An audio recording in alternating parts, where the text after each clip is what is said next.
नमस्कार। छत्तीसगढ़। हमारे पास इसके भूगोल, गठन, संस्कृति और प्रशासन से जुड़े कई दिलचस्प स्रोत हैं और हमारा मकसद है इन स्रोतों से जो भी अहम जानकारियां हैं उनको निकालकर छत्तीसगढ़ की एक जीवंत तस्वीर पेश करना। बिल्कुल। तो ये राज्य नक्शे पर कैसे और कब आया? हाँ, तो छत्तीसगढ़ 1 नवंबर 2000 को।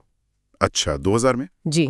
इसे मध्य प्रदेश पुनर्गठन अधिनियम 2000 के तहत बनाया गया था, जो कि इसका मात्र राज्य मध्य प्रदेश ही था, उसका दक्षिण पूर्वी हिस्सा। अच्छा, मध्य प्रदेश का हिस्सा था ये। हाँ, और ये भारत का 26वां राज्य बना। एरिया कितना है पता है? करीब 1,35,191 वर्ग किलोमीटर, जो भारत के कुल भूभाग का करीब 4.11% हिस्सा है। ओके। जानकारी कहती है कि पहले छत्तीसगढ़ एरिया वाइज 10वां सबसे बड़ा राज्य था, लेकिन अब ये 9वें नंबर पर आ गया है। तो सवाल ये है कि भाई ये एक रैंक ऊपर कैसे आ गया? क्या ये सिर्फ कोई आंकड़ों का एडजस्टमेंट है या इसके पीछे कोई बड़ा कारण है? नहीं, ये कोई आंकड़ों का हेर-फेर बिल्कुल नहीं है। ये तो एक बहुत बड़े प्रशासनिक और संवैधानिक बदलाव का सीधा नतीजा है। अच्छा। हाँ, जैसा कि ये सोर्सेस साफ बता रहे हैं, इसका सीधा ताल्लुक है जम्मू और कश्मीर पुनर्गठन अधिनियम 2019 से। ओके, 2019 वाला एक्ट। जी, ये एक्ट 31 अक्टूबर 2019 से लागू हुआ और इसके तहत क्या हुआ कि जो उस समय का जम्मू और कश्मीर राज्य था, उसे 2 अलग-अलग केंद्र शासित प्रदेशों मतलब यूनियन टेरिटरीज में बांट दिया गया। हाँ, ये तो याद है। पहला बना जम्मू और कश्मीर और दूसरा लद्दाख। बस इसी वजह से जो राज्य रैंकिंग में उसके ठीक नीचे थे, उन्हें एक-एक पायदान ऊपर खिसकने का मौका मिल गया और इसी क्रम में, जैसा आपने कहा, छत्तीसगढ़ 10वें से 9वें स्थान पर आ गया। अच्छा। हाँ, और आबादी जनसंख्या के हिसाब से। जनसंख्या 2011 की जनगणना के वक्त यहाँ की आबादी करीब 2.5 करोड़ थी। 2.5 करोड़? हाँ, जो भारत की कुल जनसंख्या का लगभग 2.11% था। अच्छा। इस लिहाज से ये जनसंख्या में 16वें स्थान पर था। अब तो खैर अनुमान यही है कि आबादी 3 करोड़ के पार हो चुकी होगी। क्षेत्रफल में 9वां और जनसंख्या में 16वां, ये दिलचस्प कॉम्बिनेशन है। अब जरा इसकी भौगोलिक बनावट पर आते हैं। मैंने सुना है इसका नक्शा बड़ा अनोखा दिखता है। हाँ, ये बात काफी मशहूर है। अगर आप छत्तीसगढ़ के नक्शे को ध्यान से देखेंगे ना, तो उसकी आकृति सी हॉर्स यानी समुद्री घोड़े जैसी लगती है। समुद्री घोड़ा? अच्छा। हाँ, हिपोकैम्पस, ये इसकी एक खास पहचान बन गई है।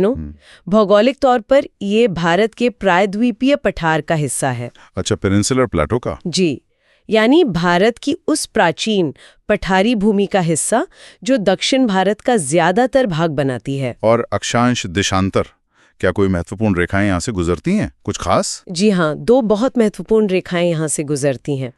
एक तो कर्क रेखा। हाँ, ट्रॉपिक ऑफ कैंसर। जी, जो उत्तरी गोलार्ध में एक प्रमुख अक्षांश है।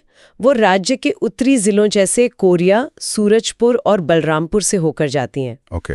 और दूसरी है भारतीय मानक समय रेखा, यानी 82.5 डिग्री पूर्वी देशांतर, जो भारत का समय निर्धारित करती है। अच्छा, IST लाइन भी यहीं से? हाँ, ये रेखा भी सूरजपुर, कोरबा, जांजगीर चांपा ऐसे कई जिलों से गुजरती है। और क्या ये कहीं मिलती भी हैं या बस गुजरती हैं? यही तो सबसे रोचक बात है। कर्क रेखा और भारतीय मानक समय रेखा, ये दोनों सूरजपुर जिले में एक दूसरे को काटती है। अरे वाह, काटती हैं? ये तो वाकई अनोखा है ना? ये एक अनूठी भौगोलिक स्थिति है जो छत्तीसगढ़ को एक खास पहचान देती है। बिल्कुल। अब बात करते हैं पड़ोसियों की। किन किन राज्यों से इसकी सीमाएं लगती हैं, मतलब कितने पड़ोसी हैं इसके? छत्तीसगढ़ कुल 7 राज्यों से घिरा हुआ है। 7 पड़ोसी राज्य। 7? अच्छा, खासा लंबा बॉर्डर होगा फिर। हाँ, सबसे लंबी सीमा पूर्व में ओडिशा के साथ है, जो इसके 8 जिलों को छूती है। 8 जिले ओडिशा के साथ, ठीक है। जी, फिर उत्तर पश्चिम में मध्य प्रदेश है, जिससे 7 जिले लगते हैं। पश्चिम में महाराष्ट्र, 4 जिले। दक्षिण पश्चिम में तेलंगाना, 2 जिले। उत्तर में उत्तर प्रदेश है, जिससे सिर्फ 1 जिला लगता है, बलरामपुर। सिर्फ एक? यूपी से। अच्छा। हाँ, और उत्तर पूर्व में झारखंड है, जिससे सबसे छोटी सीमा लगती है, सिर्फ 2 जिले। और दक्षिण में आंध्र प्रदेश है, जिससे भी एक ही जिला लगता है, सुकमा। बाप रे, 7 पड़ोसी राज्य है। इसका मतलब ये तो। और आपने बताया कि कुछ जिले कई राज्यों को छूते हैं। ये कैसे? बिल्कुल, जैसे बलरामपुर जिला है ना, हाँ, वो उत्तर में मध्य प्रदेश, उत्तर प्रदेश और झारखंड तीनों से जुड़ा है। एक ही जिला 3 राज्यों से। अच्छा। वैसे ही सुकमा जिला दक्षिण में ओडिशा, तेलंगाना और आंध्र प्रदेश तीनों की सीमाओं को छूता है। गजब। ये स्थिति तो इन जिलों को मतलब एक तरह का इंटरस्टेट हब बना देती होगी। हाँ, अंतर्राज्यीय संपर्क का केंद्र बन जाते हैं ये। और क्षेत्रफल में देखें तो मध्य प्रदेश सबसे बड़ा और झारखंड सबसे छोटा पड़ोसी है छत्तीसगढ़ का। इस भौगोलिक तस्वीर को समझने के बाद अब देखते हैं कि प्रशासन के स्तर पर राज्य को कैसे व्यवस्थित किया गया है। राजधानी, संभाग, जिले, ये सब। हाँ, तो राजधानी तो नया रायपुर है, जिसका नामकरण अटल नगर किया गया है। अटल नगर, ठीक। प्रशासनिक सुविधा के लिए राज्य को 5 क्षेत्रों में बांटा गया है, जिन्हें संभाग कहते हैं, डिवीजन। 5 संभाग कौन कौन से? रायपुर सबसे पुराना संभाग है। ये तो ब्रिटिश काल से है, 1862 से। ओह, काफी पुराना। जी। इसके बाद बिलासपुर बना 1956 में, फिर बस्तर 1981 में, सरगुजा बना 1 अप्रैल 2008 को, और सबसे नया संभाग है दुर्ग, जो सितंबर 2013 में बना। दुर्ग सबसे नया 2013 का, ठीक है। और जिले सुना इनकी संख्या काफी बढ़ी है राज्य बनने के बाद। हाँ, ये राज्य के विकास का एक पैमाना भी कह सकते हैं। जब राज्य बना था ना 2000 में, तब 16 जिले थे। सिर्फ 16? हाँ, और आज 33 जिले हैं। 16 से 33 मतलब डबल से भी ज्यादा। जी। 2007 में 2 नए बने, फिर 2012 में एक साथ 9 नए जिले बने, फिर 2020 में एक और 2022 में फिर 5 नए जिले बनाए गए। अच्छा, तो ये लगातार बढ़ते रहे। हाँ, जाहिर है प्रशासन को लोगों के और करीब ले जाने और विकास को गति देने के लिए ये जरूरी समझा गया होगा। समझ गया। 16 से 33 जिले, ये बाकी बड़ा बदलाव है। और तहसीलें, नगर निगम वगैरह? सितंबर 2023 तक के आंकड़ों के अनुसार राज्य में 251 तहसीलें हैं और 146 विकासखंड यानी ब्लॉक्स। 251 तहसीलें, ठीक। और नगर निगमों की संख्या 14 है। 14 नगर निगम। जी। न्यायिक व्यवस्था के लिए राज्य का अपना उच्च न्यायालय बिलासपुर में है। ये देश का 19वां उच्च न्यायालय बना था। बिलासपुर में हाई कोर्ट। और रेलवे का कुछ? हाँ, रेलवे के लिहाज से भी बिलासपुर बहुत महत्वपूर्ण है, क्योंकि यहाँ दक्षिण पूर्व मध्य रेलवे यानी SECR का मुख्यालय है। अच्छा, जोनल हेडक्वार्टर। जी, और ये देश का 16वां रेलवे जोन है। मतलब बिलासपुर न्यायिक और रेलवे दोनों का एक बड़ा केंद्र हुआ। जी। विधानमंडल कैसा है? मतलब विधानसभा, विधान परिषद? यहाँ एक सदनीय विधानमंडल है, यानी सिर्फ विधानसभा है, विधान परिषद नहीं है। सिर्फ विधानसभा, ओके। सीटें कितनी हैं? लोकसभा के लिए 11 सीटें हैं, राज्यसभा के लिए 5 सीटें और विधानसभा के लिए 90 निर्वाचित सीटें हैं। एक मनोनीत सीट का भी प्रावधान था पहले। 90 सीटें विधानसभा में, ठीक है। प्रशासनिक ढांचे के बाद अब उस चीज पर आते हैं जो किसी भी राज्य को उसकी खास पहचान देती है, राजकीय प्रतीक। शुरुआत पशु से करते हैं। कौन है छत्तीसगढ़ का राजकीय पशु? जरूर। छत्तीसगढ़ का राजकीय पशु है वन भैंसा। वन भैंसा, अच्छा। हाँ, बब्यूलिस बुबालिस। इसे जुलाई 2001 में ये दर्जा दिया गया। ये एक शानदार और मजबूत जानवर है, लेकिन दुर्भाग्य से इसकी संख्या कम हो रही है। ओ, क्यों? खासकर रिंडपेस्ट जैसी बीमारियों की वजह से। उदंती सीता नदी और इंद्रावती जैसे अभयारण्यों में इसके संरक्षण के प्रयास चल रहे हैं। इस पर 2019 में डॉग टिकट भी जारी हो चुका है। यानी ये सिर्फ प्रतीक नहीं बल्कि संरक्षण का एक महत्वपूर्ण विषय भी है। बिल्कुल। और राजकीय पक्षी? राजकीय पक्षी है पहाड़ी मैना, हिल मैना। पहाड़ी मैना। जी। ग्राक्युला रिलिजियोसा पेनिनसुलेरिस। इसे भी जुलाई 2001 में ही चुना गया था। ये बस्तर के कांकेर घाटी राष्ट्रीय उद्यान में खास तौर पर पाई जाती है। अच्छा, बस्तर में। इसकी क्या खासियत है? इसकी सबसे दिलचस्प बात यह है कि ये इंसानी आवाज की नकल बड़ी खूबी से कर लेती है। अरे वाह, नकलची पक्षी। हाँ, ये तो बड़ा मजेदार है। और वृक्ष, राजकीय पेड़ कौन सा है? राजकीय वृक्ष है साल, जिसे सरई भी कहते हैं। साल, हाँ सुना है ये नाम। जी। शौर्या रोबस्ता। ये भी जुलाई 2001 में ही घोषित हुआ। साल का पेड़ छत्तीसगढ़ के लिए बहुत महत्वपूर्ण है। यहाँ इतने साल वन हैं कि बस्तर को साल वनों का द्वीप कहा जाता है। साल वनों का द्वीप? वाह। हाँ। राज्य के लगभग 40% जंगल साल के ही हैं। ये मजबूती और स्थायित्व का प्रतीक है।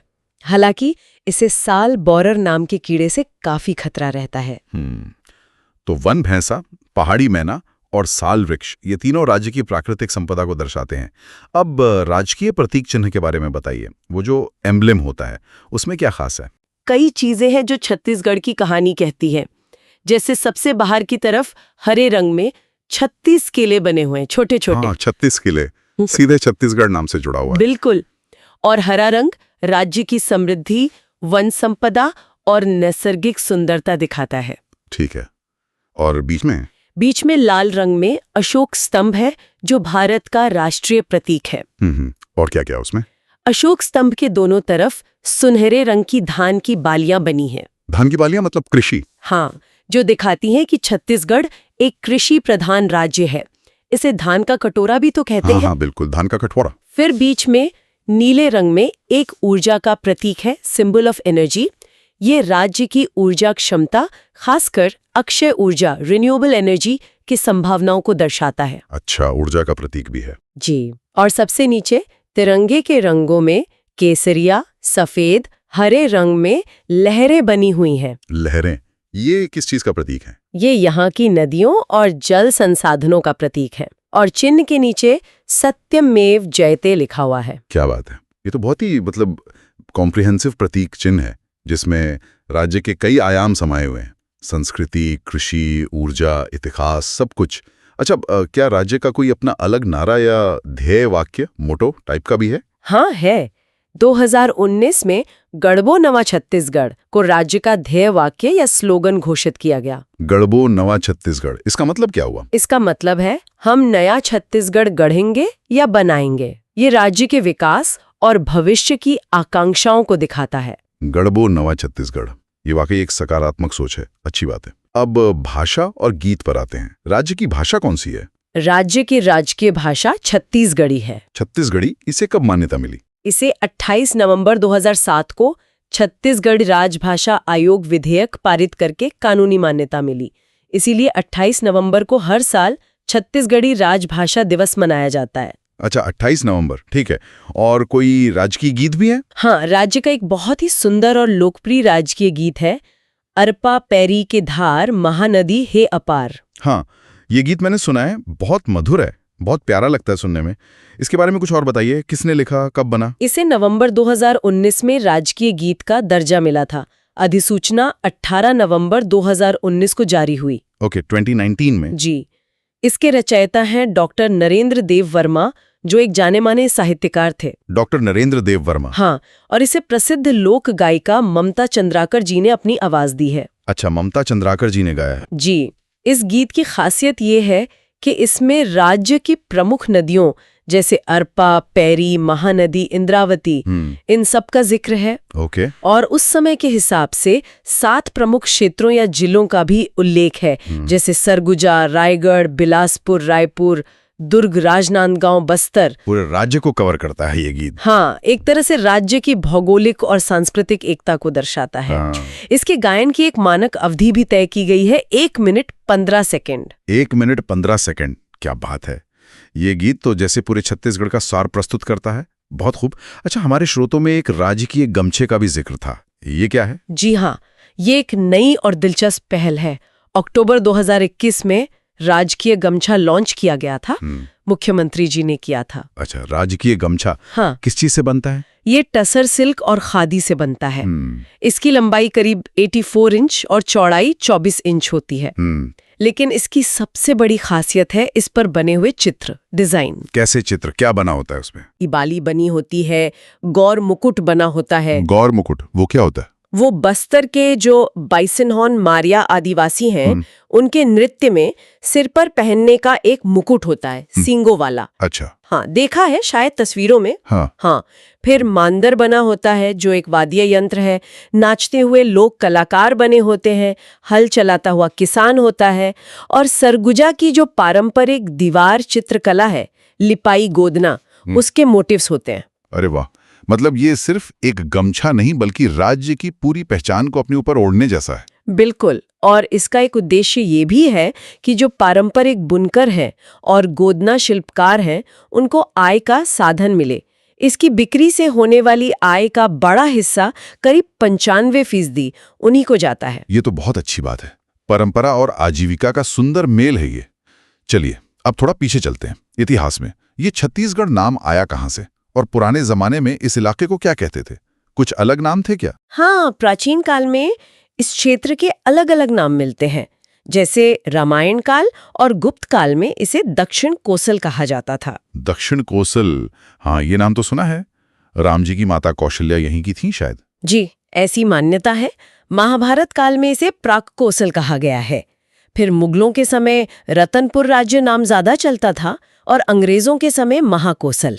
अच्छा, इतने सारे नाम।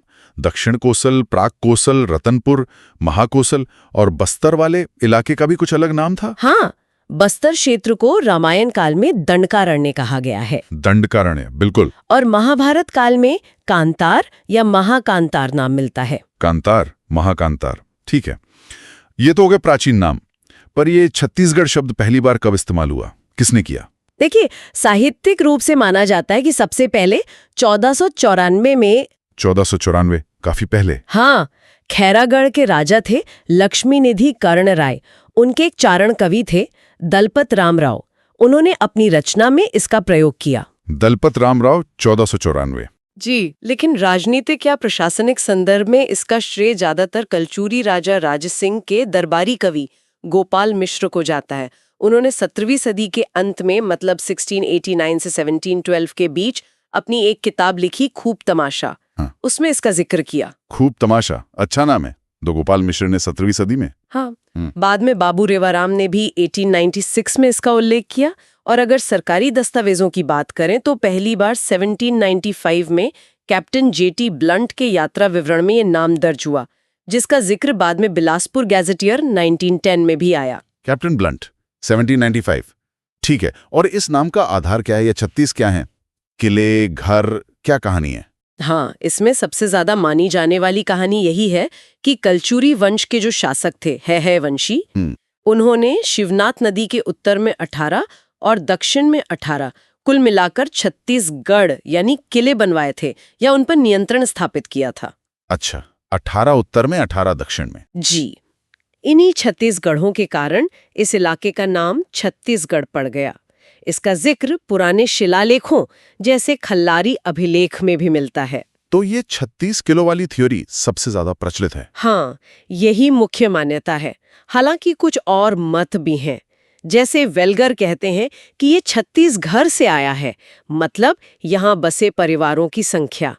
हीरालाल जी का मानना था कि ये छत्तीसगढ़ का बिगड़ा हुआ रूप है, क्योंकि कलचूरी चेदी वंशी थे। छत्तीसगढ़ से छत्तीसगढ़, ये भी हो सकता है। हाँ, लेकिन 36 किलो वाली बात ही सबसे ज्यादा मानी जाती है और प्रचलित है। दिलचस्प।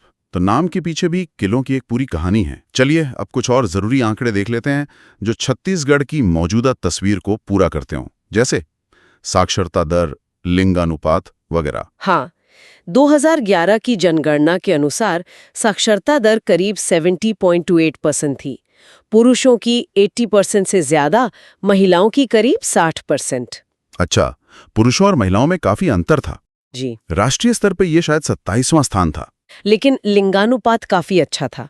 प्रति 1000 पुरुषों पर 991 महिलाएं। 991, ये तो राष्ट्रीय औसत से काफी बेहतर है। हाँ, बिल्कुल। जनसंख्या घनत्व 189 व्यक्ति प्रति वर्ग किलोमीटर था 2011 में। ठीक है। और वन, छत्तीसगढ़ तो वनों के लिए बहुत जाना जाता है। कितना जंगल है यहाँ? बिल्कुल सही। राज्य का लगभग 44.2% हिस्सा वनों से ढका है। 44%, लगभग आधा राज्य। हाँ, जो कि बहुत महत्वपूर्ण है। ये भारत के कुल वन क्षेत्र का करीब 12% है और वन क्षेत्रफल की दृष्टि से छत्तीसगढ़ देश के तीसरे स्थान पर। तीसरा सबसे ज्यादा वन क्षेत्र वाला राज्य। जी, और जैसा हमने पहले बात की, साल यहाँ का प्रमुख वृक्ष है। और यहाँ की जनजातीय आबादी भी बहुत खास है ना, ट्राइबल पॉपुलेशन। निश्चित रूप से ये छत्तीसगढ़ की एक बहुत बड़ी पहचान है। राज्य की कुल आबादी का लगभग 30.62% हिस्सा अनुसूचित जनजातियों एसटी का है। 30% से ज्यादा? हाँ, जो देश में सबसे अधिक प्रतिशत वाले राज्यों में से एक है।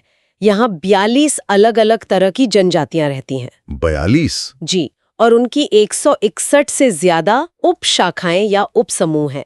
ये छत्तीसगढ़ की संस्कृति और पहचान का एक अभिन्न अंग है। वाकई ये तो बहुत बड़ी विविधता है। हाँ, इसके अलावा लगभग 12.82% आबादी अनुसूचित जाति एससी की है। ठीक है। इतनी विविधता। अब अर्थव्यवस्था की बात करें, इसका आधार क्या है? मतलब क्या मुख्य स्रोत हैं आय के? अर्थव्यवस्था के देखें तो 3 मुख्य स्तंभ हैं, कृषि, खनिज और वन। कृषि, खनिज, वन। जी, कृषि में धान मुख्य फसल है, इसीलिए तो इसे धान का कटोरा कहते हैं। खनिज संसाधनों में तो ये राज्य बहुत अमीर है। कोयला, लोहा अयस्क, चूना पत्थर, बॉक्साइट, टिन, डोलोमाइट, ये सब यहाँ खूब मिलता है। खनिजों का भंडार है मतलब। हाँ बिल्कुल, और वनों से भी अच्छी आय होती है, वनोपज से। इन्हीं संसाधनों पर आधारित यहाँ बड़े उद्योग भी लगे हैं। अच्छा, इंडस्ट्रीज भी हैं। कौन सी प्रमुख है? जैसे भिलाई का स्टील प्लांट तो बहुत ही प्रसिद्ध है। हाँ, भिलाई स्टील प्लांट। कोरबा में एल्यूमिनियम प्लांट है, बाल्को, और बड़े बड़े ताप विद्युत ग्रह हैं एनटीपीसी के। हाँ। और कोयला निकालने वाली बड़ी कंपनी है SECL, south eastern coalfields limited. इस्पात, सीमेंट, बिजली, एल्यूमिनियम, ये प्रमुख उद्योग हैं। तो कृषि, खनिज, वन और उद्योग, इन सब का मिश्रण है यहाँ की अर्थव्यवस्था। बहुत खूब। तो ये थी छत्तीसगढ़ पर हमारी आज की काफी गहन चर्चा, जिसमें हमने इसके गठन से लेकर भूगोल, प्रशासन, प्रतीकों और इतिहास तक कई पहलुओं को छुआ। हाँ बिल्कुल, हमने देखा कि कैसे ये सी हॉर्स की आकृति वाला राज्य, जो कभी दक्षिण कोसल या दंडकारण्य कहलाता था, आज अपनी एक अलग और विशिष्ट पहचान बना चुका है। चाहे वो राजकीय वन भैंसा और पहाड़ी मैना जैसे अनोखे प्रतीक हो, या साल वनों का द्वीप कहलाने वाला बस्तर हो, छत्तीसगढ़ों की ऐतिहासिक विरासत हो, या फिर अरपा पैरी के धार जैसा दिल को छू लेने वाला राजकीय गीत हो। सही कहा। क्षेत्रफल में 9वां और आबादी में 16वां स्थान, ये इसे भारत के नक्शे पर एक अहमियत तो देता ही है। बिल्कुल, और इसकी समृद्ध जनजातीय विरासत और प्रचुर प्राकृतिक संसाधन इसे और भी अद्वितीय बनाते हैं। और वो नारा गढ़वो नवा छत्तीसगढ़, वो भविष्य की ओर इशारा करता है। इसकी जो समृद्ध जनजातीय संस्कृति है, भरपूर प्राकृतिक संसाधन है और विकसित होती अर्थव्यवस्था है, ये सब मिलकर छत्तीसगढ़ की एक जटिल लेकिन वाकई आकर्षक तस्वीर बनाते हैं। निश्चित रूप से, और यही शायद श्रोताओं के लिए सोचने का एक बिंदु छोड़ जाता है ना। हाँ, क्या? कि प्राचीन दक्षिण कोसल से आधुनिक नवा छत्तीसगढ़ बनने की इस यात्रा में ये राज्य अपनी अनूठी आदिवासी पहचान, अपनी समृद्ध संस्कृति और अपनी प्रचुर प्राकृतिक संपदा को सहेजते हुए औद्योगिक विकास और आधुनिकता के साथ कैसे तालमेल बिठाएगा, भविष्य में विकास की कौन सी नई राहें गढ़ेगा। ये संतुलन साधना। हाँ, ये संतुलन साधना ही शायद इसकी सबसे बड़ी चुनौती भी है और सबसे बड़ा अवसर भी। इसी विचार के साथ हम आज की चर्चा यहीं समाप्त करते हैं।